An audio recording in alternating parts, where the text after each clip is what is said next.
on the Washington Redskins. And they said, congratulations, you made the team. It's Monday of the week where you about to get ready for the first game. And I'm going, oh my God, this is it. This is it. I tell my wife, we celebrate. We went through the cut down days and the whole weekend. It's Monday.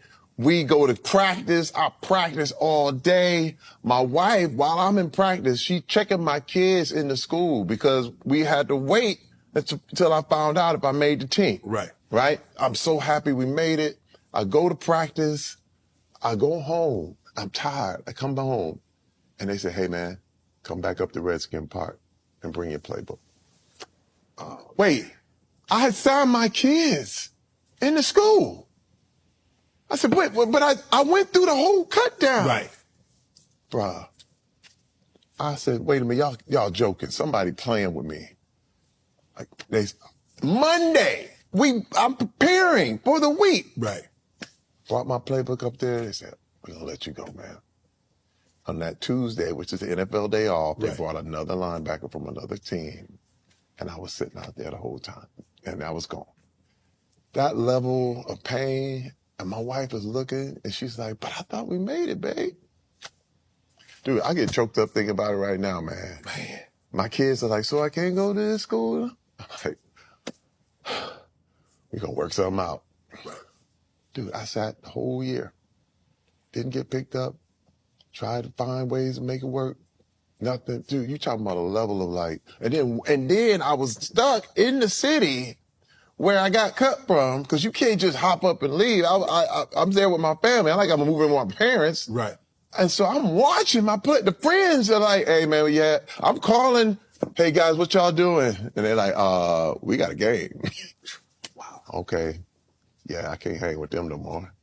So I'm lonely, man. And it's just me and my wife sitting in the town waiting for what's next. Bruh, that's something that is never really talked about, that so many players, because the sacrifice is you've been there for a whole year. Remember, you don't get your money till the game. So I spent 6 months on $200 a week to work out.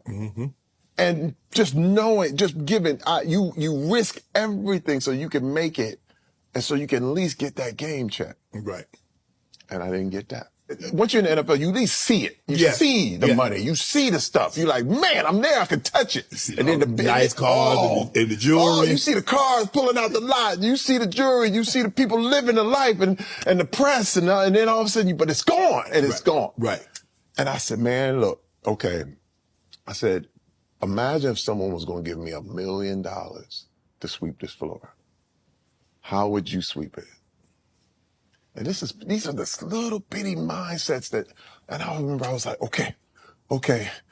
I have to imagine I'm going to get $1 million if I sweep this floor correct. Because I had to play these kind of games with my head in order to get over the depression. And I remember sweeping and sweeping and sweeping, and all of a sudden I forgot about my problems.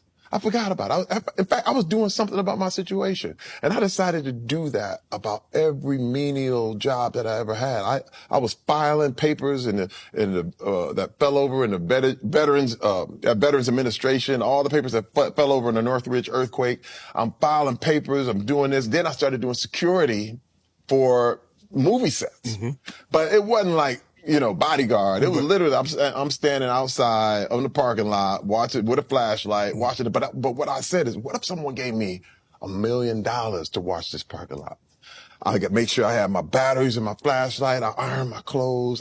It was a mindset that I said, I'm going to reverse that bad attitude I had in the league that didn't get me where I wanted. I said, now every job I have to treat like that. And what's so crazy is that I started to do everything like that. Like every little, it created a habit in me that kept me going. And so it didn't really matter what people said. I felt like I was getting this imaginary reward if I just did a great job. I literally, if I just pleased God, that's all I had to do.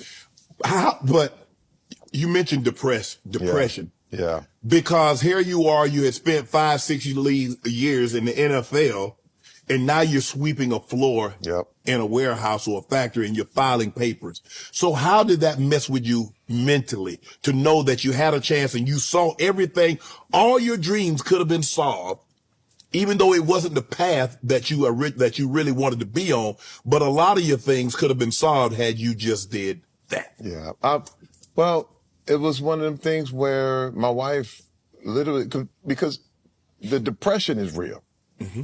When you quit football, it's almost like the military. You're trying to figure out what am I now?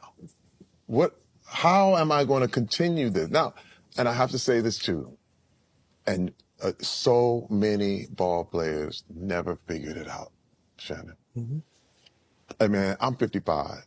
I can count almost 30 people that are dead from the NFL that I played with. Right. There ain't even 30 people in my class in high school that passed away. Right. But in the NFL, gone. I mean, people that I played, Junior Seau, just the other day, Frank Wycheck. It blows my mind, man. I mean, people that I played with, I'm sitting there like, wait, Steve Hendrickson's gone. Kevin Green is gone. I was Kevin Green's backup. He's gone. And it says there's something to this. And it's usually after they retire and they go through this mindset of what am I right now? And you may never find it. Sweeping floors humbled me. Like there's a breaking that you have to go through. Because there was a long time I wouldn't do that. Right. And I was like, hey man, I'm too proud for this. And what would everybody think if they see me sweeping the floor? Right. And my wife was like, they don't know you. Nobody knows you. You wasn't that popular, you know? but in my head, right. I'm this. Right. Everybody knows me as this. And this is what I would tell every young man is that there's something bigger than the league for you. Right. You have to find it though. But that's a hard belief. It's like when everything, and you spent your whole life 24/7 being this thing and you have to flip it and all of a sudden it means nothing anymore. That's where the humility comes in. Yeah, because I think so many people find the NFL is who they are. Yeah. And because it's who they are and not what they did, Yes. it's hard to separate because you think, no, you're not. This is why, again, man, this is why I'm so proud of you. I'm proud of Mike Strahan. I'm proud of players that have come out and have literally realized, wait a minute, I'm bigger than this. Wait, man, you bigger than the game. That's what I have to tell this to every NFL player. You are bigger than the game. The game needs you, not the other way around. But you have this belief because your mind gets played with a lot. Right. It's the manipulation is real. You know, that's one of the things that makes you get in the NFL. Most of these players been manipulated since college. You know what I'm saying? So you trained in that. Right. And so when you wake up and realize, wait, it's a whole nother world out here, but a lot of cats don't believe it. Right. And this is where I've seen cats commit suicide by overeating or suicide by putting a gun on themselves or suicide by drinking, suicide by whatever. I mean, they have the hardest times because they think the whole world is thinking of them as this. And if you just switch it and turn it around, it's a new future. I mean, I was there when they was like, ain't no CTE, sit down, you just weak. Right. I'm like, man, my head hurt. You know what I mean? Yeah. I'm seeing double. Right. And they're like, man, look, you just weak. I was there when they was telling everybody it wasn't real. Right. You know what I'm saying? I'm like, no, this is real, man. This is real. And then being black, we would go into the locker room, and if you hurt, they act like, you act like you don't want to play.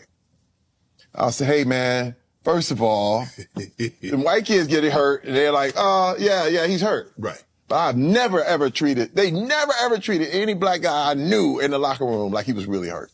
Wow. Like he was trying to cut out on the game.